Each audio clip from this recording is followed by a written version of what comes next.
3 জন গুন্ডা আর police officer ভোটারদের আটকাচ্ছেন, আমাকে আটকাচ্ছেন।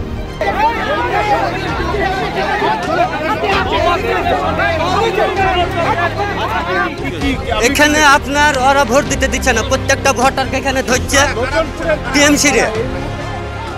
মুর্শিদাবাদের লোচনপুর পঞ্চায়েতের নওদাপাড়া 40 নম্বর বুথে সকাল থেকে বিক্ষোভ, অশান্তি। তৃণমূলের বুথ সভাপতি হিটলারের অভিযোগ ভোটদানে বাধা দিচ্ছেন সেলিম। মোহাম্মদ সেলিমকে ঘিরে গো ব্যাক স্লোগানও ওঠে। অন্যদিকে নির্বাচনের সকাল থেকে একের পর এক ভুয়ো এজেন্ট ধরছেন মোহাম্মদ সেলিম। কেশবপুর প্রাথমিক বিদ্যালয় এজেন্টরা জানেই না কোন প্রার্থীর হয়ে বসেছে। চাপে পড়ে শেষমেশ স্বীকারও করেন তৃণমূলের এজেন্ট তাকে ফর্ম ফিল আপ করিয়ে বুথে বসায়। লোচনপুর পঞ্চায়েতের নওদাপাড়া 63 নম্বর বুথেও ভুয়ো ভোটার ধরেন সেলিম।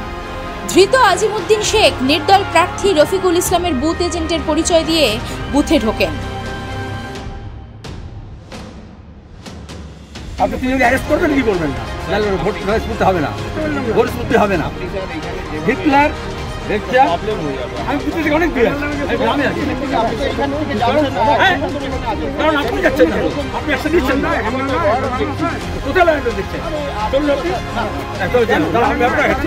ভোটারদের আপনি যাচ্ছেন, ভোটারদের আমি 3 জন গুন্ডা আর পুলিশ অফিসার ভোটারদের আটকাচ্ছেন, আমাকে আটকাচ্ছেন। হ্যাঁ, আমি আসবো না।